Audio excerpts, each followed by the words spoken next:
दोस्तों कहानी शुरू होती है और हम पप्पू दगाबाज नाम के एक अमीर बिजनेसमैन को देखते हैं जो कि उम्र से तो 50 साल का होने वाला है, लेकिन उसकी हरकतें किसी 25 साल के प्लेबॉय जैसी हैं, क्योंकि वो हर सुंदर लड़की की पिंकी बजाना चाहता है और अपनी बेशुमार दौलत, स्पोर्ट्स कार और चार्मिंग लुक की वजह से वो लड़कियों को अपनी ओर आकर्षित करके किसी न किसी बहाने से उनकी पिंकी बजा भी देता है। साथ ही वो लड़कियों की बिल्कुल भी इज्जत नहीं करता और उन्हें सिर्फ बिस्तर गर्म करने की चीज समझता है, लेकिन वो अपनी इन हरकतों को अपने बिजनेस से दूर रखता है। वो एक स्पोर्ट्स शूज बनाने वाली कंपनी का मालिक है और उसके ऑफिस में कई खूबसूरत लड़कियां हैं, लेकिन वो उनकी पिंकी बजाने के बारे में कभी नहीं सोचता, बल्कि एक खड़ूस बॉस की तरह उनसे दिन भर काम करवाता रहता है। फिर ऐसे ही एक दिन जब वो अपने एक दोस्त डॉक्टर मनोज मुठमारे के साथ लंच कर रहा था, तब मनोज उससे पूछता है कि आखिर तुम ऐसे झूठ बोल बोलकर लड़कियों को बजाना कब छोड़ोगे। जिस पर पप्पू दगाबाज कहता है कि मुझे चैलेंजेस बहुत पसंद है, इसलिए हर बार मैं झूठ बोलकर एक नया इंसान बन जाता हूँ और एक नए इंसान के रूप में किसी लड़की को पटाकर उसकी पिंकी बजाना एक चैलेंज हो जाता है, जिसमें मुझे बहुत मजा आता है। तभी मनोज मुठमारे उसे कहता है कि भाई जल्दी ही तू 50 साल का होने वाला है, अगर किसी दिन कोई गलत लड़की के हत्थे चढ़ गया ना तो वो तेरी गींड मार देगी। तभी पप्पू के पास एक फोन आता है और उसे पता चलता है कि उसकी माँ की मौत हो गई है, पर क्योंकि पप्पू दगाबाज अपनी माँ के इतना करीब नहीं था तो उसे घंटा कोई फर्क नहीं पड़ता, लेकिन फिर भी वो अपनी स्पोर्ट्स कार लेकर अपनी माँ के फ्यूनरल में शामिल होने आ जाता है। लेकिन तभी वो देखता है कि यहाँ पर तो सारे काले लोग हैं, लेकिन उसके खानदान में तो कोई काला नहीं था और तब उसे पता चलता है कि वो किसी और के फ्यूनरल में आ गया है। इसलिए वो चुपचाप वहाँ से अपनी माँ के असली फ्यूनरल में आ जाता है, जहाँ पर उसके भाई दीनू दलाल के साथ साथ उसके सभी रिश्तेदार मौजूद थे, जो पप्पू दगाबाज को बिल्कुल पसंद नहीं करते थे। तभी दीनू दलाल पप्पू को उनके माँ के घर की चाबी देता है और कहता है कि हमारी माँ चाहती थी कि इस घर को बेचने से पहले तुम एक बार वहाँ जरूर जाकर आना। इसलिए अगले ही दिन पप्पू दगाबाज अपनी माँ के घर पर जाता है और उनकी व्हील चेयर पर बैठकर उनकी कुछ पुरानी चीजों को देखने लगता है, जिसमें उसके बचपन की कुछ फोटोज थी और एक पुराना कैसेट था, जिसको प्ले करने पर उसमें उसकी माँ का फेवरेट गाना बजने लगता है, जो कि पप्पू को भी बहुत अच्छा लगता था। अब उस गाने को सुनते सुनते पप्पू व्हील चेयर पर ही डांस करने लग जाता है और इससे पहले कि वो खड़ा होता, वो देखता है कि एक बहुत ही मस्त मालदार लड़की उसके पीछे खड़ी होकर उसे ही देख रही थी। वो पप्पू से कहती है कि मेरा नाम जंगली जवानी है और मैं आज ही तुम्हारे पड़ोस में रहने आई हूँ। दरअसल मुझे कुछ भारी सामान उठाने में किसी की मदद चाहिए थी। वही पप्पू दगाबाज, जो कि हमेशा इसी मौके की तलाश में रहता था, वो सोचता है कि अगर आज इसका सामान उठाऊंगा तो कल इसकी टांगे उठाने को मिलेंगी, इसलिए वो उसकी मदद करने के लिए उठने ही वाला होता है कि तभी जंगली जवानी कहती है कि नहीं नहीं, मैं आप जैसे लंगड़े को तकलीफ नहीं देना चाहती। वहीं उसकी बातें सुनकर पप्पू दगाबाज समझ जाता है कि शायद ये आइटम मुझे अपाहिज समझ रही है। तभी जंगली जवानी उसे बताती है कि मैं आप जैसे लोगों की ही देखभाल करने का काम करती हूँ और अगर आप चाहो तो मुझे काम पर रख सकते हो। जो कहकर वो वहाँ से चली जाती है। वहीं अपने पप्पू दगाबाज को जो मौका चाहिए था वो उसे मिल गया था, जिसके बाद वो शहर जाकर अपने कंपनी में एक ऑफिस मीटिंग लेता है और उनसे कहता है कि मैं कुछ दिन अपने होम टाउन में रहूंगा, इसलिए यहाँ का सारा काम तुम लोग संभाल लेना। जिसके बाद वो फिर से अपनी माँ के घर पर जाता है और उनकी व्हील चेयर पर बैठकर वो वहाँ से जंगली जवानी के घर पर आ जाता है। वो उसे पूछता है कि क्या तुम मेरे साथ कॉफी पीना चाहोगी, जिस पर वो तुरंत मान जाती है। आगे पप्पू दगाबाज उसे पटाने की कोशिश कर रहा था, लेकिन जंगली जवानी उससे फालतू के आंटू झाटू सवाल पूछे जा रही थी,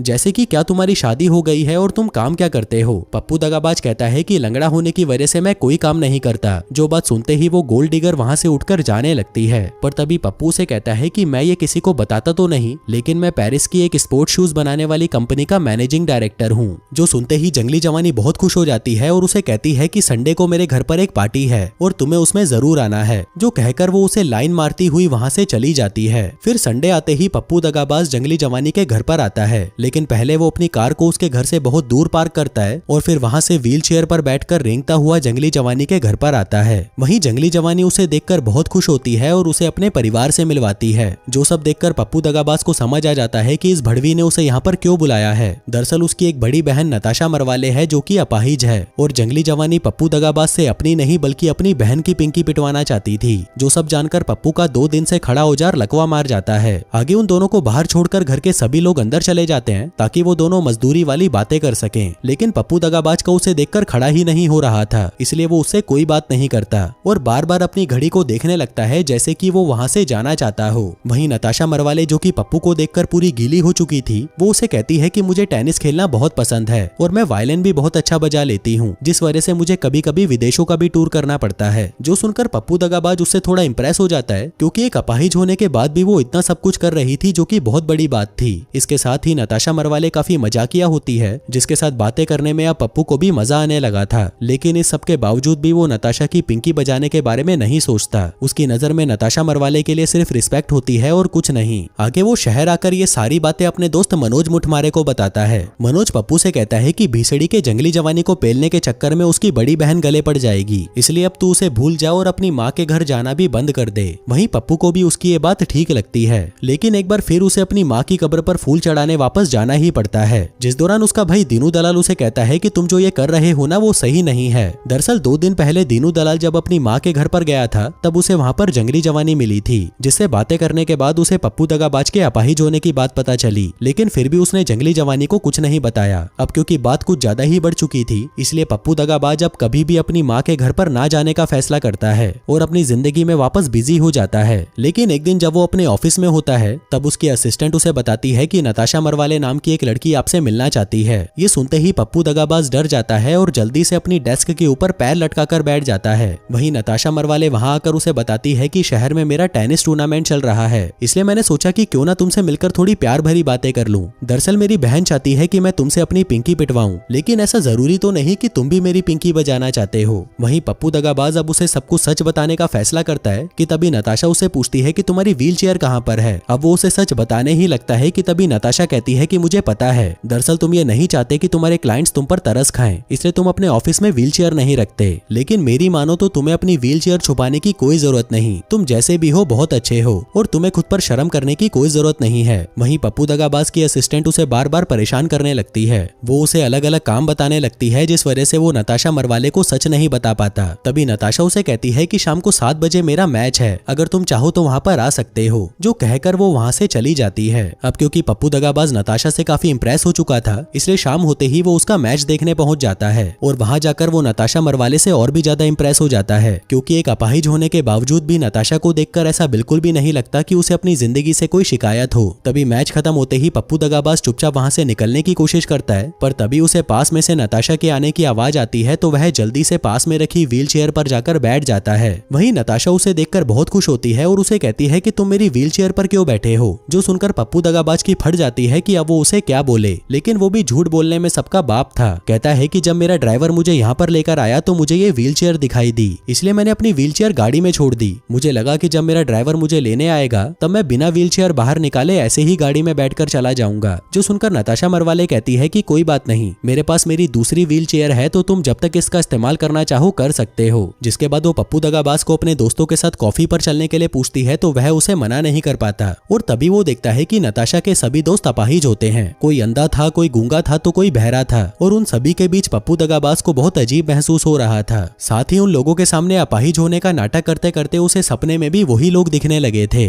फिर अगले दिन पप्पू दगाबाज अपनी एक सेक्रेटरी मैरी को नताशा मरवाले की व्हील चेयर उसके घर पहुंचाने के लिए कहता है। वहीं बातों के दौरान मैरी को पता चलता है कि नताशा मरवाले अब पप्पू दगाबाज को पसंद करने लगी है, इसलिए मैरी वापस ऑफिस आकर पप्पू पर बहुत गुस्सा करती है और उसे नताशा के म्यूजिक कॉन्सर्ट की टिकट देते हुए कहती है कि तुम्हें उस कॉन्सर्ट में बिना व्हील चेयर के अपने पैरों पर चलकर जाना होगा, ताकि नताशा मरवाले को खुद ही सारी सच्चाई पता चल जाए। फिर उसी रात पप्पू दगाबाज नताशा के म्यूजिक कॉन्सर्ट में पहुंच तो जाता है, लेकिन उसकी बहुत ज्यादा फटी पड़ी थी, इसलिए वो रिसेप्शन पर जाकर उनसे एक व्हील चेयर मांगने लगता है। वहीं रिसेप्शन वालों को समझ नहीं आ रहा था कि वो व्हील चेयर किस लिए मांग रहा है, इसलिए वो उसे एक छोटा स्कूटर दे देते हैं। जिसके बाद पप्पू दगाबाज कॉन्सर्ट हॉल की बालकनी में बैठकर नताशा मरवाले का पूरा कॉन्सर्ट देखता है, जिस दौरान वो नोटिस करता है कि आज नताशा मरवाले एकदम माल लग रही थी और अब पप्पू दगाबाज भी उसे कहीं ना कहीं पसंद करने लगा था। फिर कॉन्सर्ट के बाद वो नताशा से मिलता है और उसके परफॉर्मेंस की तारीफ करने लगता है। आगे नताशा उसे अपने साथ डिनर पर चलने के लिए पूछती है, जिसके लिए वो तुरंत मान जाता है। फिर डिनर पर वो दोनों काफी सारी बातें करते हैं और खूब इंजॉय करते हैं। जो सब करते करते कब रात गुजर जाती है उन्हें पता ही नहीं चलता।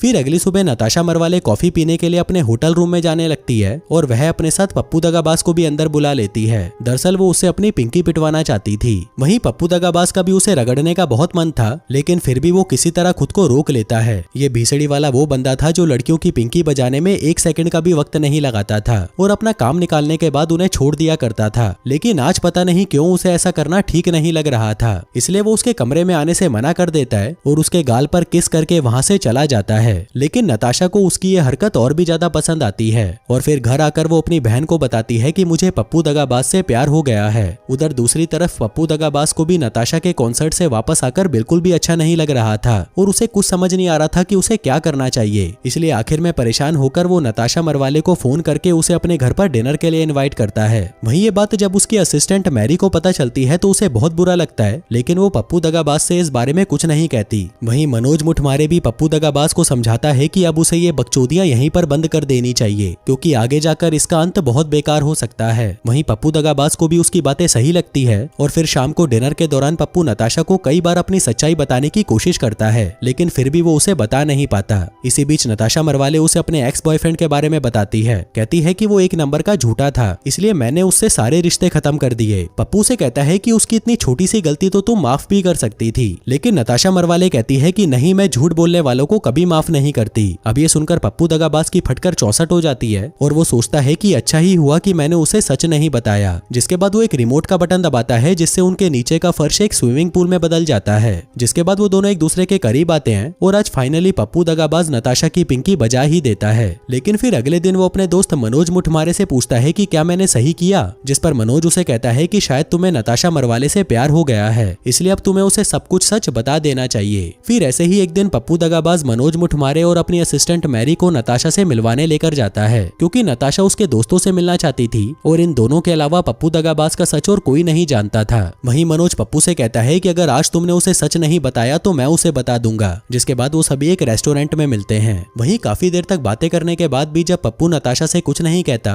तभी मनोज मुठमारे नताशा से कहता है कि मैं तुम्हें कुछ बताना चाहता हूँ। लेकिन तभी पप्पू अपने ऊपर सॉस गिरा लेता है और मनोज को उसे वॉशरूम में ले जाने को कहता है। आगे वॉशरूम में पप्पू मनोज से कहता है कि सच बताने के लिए ये वक्त और जगह सही नहीं है, इसलिए मैं नताशा को फिर कभी सच बता दूंगा। जिस पर मनोज मुठमारे भी उसकी बात मान जाता है। वहीं दूसरी तरफ हम देखते हैं कि पप्पू दगाबाज के भाई दीनू दलाल का नताशा मरवाले की बहन जंगली जवानी के साथ अफेयर शुरू हो गया था और फिर एक दिन दीनू दलाल प्यार में बिजली गिंड होकर अपने भाई का सारा झूठ जंगली जवानी को बता देता है। वहीं सारी सच्चाई पता चलते ही जंगली जवानी सीधा पप्पू दलाल के पास आती है और उसके मुंह पर एक जोर का चमाट मारती है। वो उसे कहती है कि बीसड़ी के तेरे पास सिर्फ 48 घंटों का समय है, अगर 48 घंटों के अंदर तुमने नताशा को अपनी सच्चाई नहीं बताई तो मैं तेरी गींड में ये बड़ा वाला बांस घुसा दूंगी। वहीं पप्पू दलाल को कुछ समझ नहीं आ रहा था कि वो अब क्या करे, क्योंकि अगर उसने नताशा को सच बता दिया तो वो उसे छोड़कर चली जाएगी। इसलिए वो इस बारे में बात करने अपने बाप के पास जाता है, जो कि एक ओल्ड एज होम में ऐश की जिंदगी जी रहा था। यहाँ पर हम देखते हैं कि पप्पू दगाबाज अपने बाप पर ही गया था, क्योंकि उसका बाप भी वहाँ पर कई बुढ़ियों की पिंकी बजाना चाहता था। आगे पप्पू दलाल उन्हें अपनी सारी सिचुएशन बताता है, जिस पर उसका बाप उसे एक चर्च के बारे में बताता है जहाँ पर कई चमत्कार होते हैं। कहता है कि तुम नताशा के साथ उस चर्च में जाकर अचानक चलना शुरू कर दो, सबको लगेगा कि तुम किसी चमत्कार से ठीक हो गए। अब पप्पू दगाबाज को ये आइडिया बहुत ही घटिया लगता है, लेकिन 48 घंटों के अंदर इससे बेहतर कुछ और हो भी नहीं सकता था। उधर दूसरी तरफ जंगली जवानी नताशा मरवाले को पप्पू की सच्चाई बताए बिना उससे दूर रहने की सलाह देने लगती है। पर तभी नताशा को पप्पू दलाल का कॉल आता है। वो उसे अपने साथ एक चर्च में चलने के लिए पूछता है, जिसके लिए नताशा तुरंत मान जाती है। वहीं अपनी बहन को परेशान देखकर नताशा उसे कहती है कि मुझे पता है पप्पू दलाल अपाहिज नहीं है, वो चल फिर सकता है और मुझे ये बात शुरू से पता थी।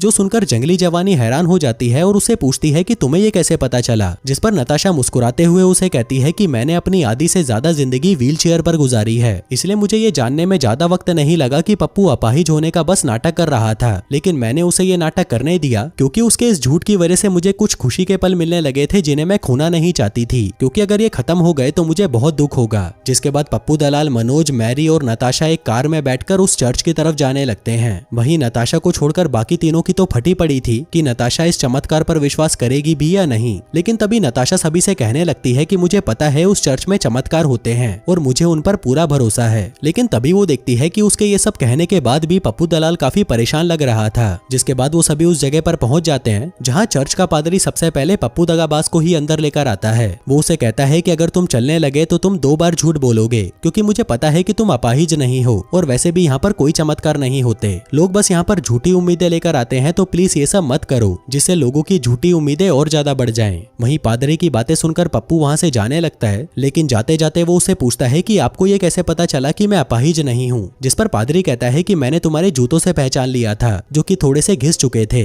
जिसके बाद पप्पू दगाबाज व्हील चेयर पर ही चर्च से बाहर आ जाता है और वो सभी निराश होकर वापस घर जाने लगते हैं। आगे रास्ते में वो कुछ खाने पीने के लिए एक दुकान पर रुकते हैं जहाँ पर नताशा उन सभी के उतरे हुए चेहरों को गौर से देख रही थी और उसके दिमाग में भी बहुत कुछ चल रहा था। इसी तरह सोचते सोचते वो सड़क पर आ जाती है और एक ट्रक से उसकी टक्कर होने ही वाली होती है कि तभी पप्पू दगाबाज उसे पकड़कर पीछे खींच लेता है जो देखकर वो पप्पू से कहती है कि ये तो चमत्कार हो गया, तुम वापस से खड़े हो गए। वहीं मनोज भी नताशा का साथ देने लगता है, पर पप्पू दगाबाज अब इस सबसे थक चुका था। वहीं नताशा के आंखों में आंसू आने लगते हैं और वो वहाँ से कार की तरफ चली जाती है। उधर पप्पू को खुद से इतनी शर्म आ रही थी कि वो उन सभी को वहाँ से बेचकर खुद दूसरी कार में घर पर आता है और घर आने के बाद भी वह काफी उदास रहने लगता है। फिर कुछ दिनों के बाद वो अपनी कंपनी की तरफ से एक अपाहिजों के टूर्नामेंट को स्पॉन्सर भी करता है, लेकिन नताशा का दिल दुखाने के बाद वो अंदर से टूट सा गया था और उसका सामना करने की भी हिम्मत नहीं जुटा पा रहा था। लेकिन फिर एक दिन वो अपनी कार लेकर नताशा के घर की तरफ चल देता है। वहीं नताशा किसी कॉन्सर्ट के लिए जा रही थी, लेकिन तभी वो उनकी बस को रास्ते में ही रुकवा लेता है, जिसके बाद वो नताशा के पास आकर उसे सॉरी कहता है और उसका जवाब सुने बिना ही वहाँ से वापस चला जाता है, क्योंकि एक बार नताशा ने ही उससे कहा था कि वो झूठ बोलने वालों को कभी माफ नहीं करती। अब ऐसे ही कुछ दिन बीत जाते हैं और फिर एक दिन पप्पू दगाबाज अपनी असिस्टेंट मैरी को अपने ऑफिस में बुलाता है, लेकिन इससे पहले कि वो उसे कुछ कहता वो देखता है कि मैरी रो रही थी। फिर पूछने पर वो पप्पू को बताती है कि मैं पिछले 12 सालों से आपसे प्यार करती आ रही हूँ, लेकिन आपने तो मुझ पर कभी ध्यान ही नहीं दिया, जो कहकर वो वहाँ से जाने लगती है। लेकिन तभी पप्पू उसे रोक लेता है। दरअसल आज मैरी का जन्मदिन था और पप्पू ने उसे जन्मदिन का गिफ्ट देने के लिए ही यहाँ पर बुलाया था। दरअसल अब पप्पू पूरी तरह बदल चुका था और औरतों की इज्जत करने लगा था, जो सब देखकर मैरी भी बहुत खुश हो जाती है। इसके बाद हम पप्पू दगाबाज को एक मैराथन में भागते हुए देखते हैं, जिसकी वो पिछले काफी महीनों से तैयारी कर रहा था, लेकिन इतनी तैयारी होने के बाद भी वो मैराथन को कंप्लीट नहीं कर पाता और फिनिश लाइन से पहले ही उसकी सांस फूलने लग जाती है। तभी व्हीलचेयर पर नताशा मरवाले उसके पास आती है और कहती है कि मैं यहाँ पर किसी काम से आई थी और मुझे यहाँ पर तुम मिल गए। वहीं ये बात सुनकर पप्पू दगाबाज मुस्कुराने लगता है, क्योंकि उसने भी यही सेम बात नताशा को उसके कॉन्सर्ट के दिन बोली थी। जिसके बाद नताशा उसे अपने साथ व्हीलचेयर पर बिठाकर फिनिश लाइन तक ले जाती है, जिसके बाद वो दोनों एक दूसरे को चूसने लगते हैं और वहीं सभी लोग उनके लिए तालियां बजाते हैं। और दोस्तों, इसी के साथ ही ये कहानी यहीं खत्म हो जाती है। धन्यवाद।